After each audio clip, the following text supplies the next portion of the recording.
Aquí practicando un poquito, chicas, miren ese fajón. Tarea, pero adivinen quién lo está tejiendo. No son mis manos. Es un nuevo artesano, tejedor maravilloso que sabe manejar.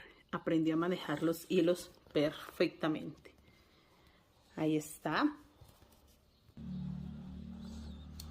Y así de fácil aprendió mi nuevo artesano. Miren, chicas, todo lo ha hecho él. Orgulloso. Orgullosamente lleva la técnica, lleva el arte de tejer.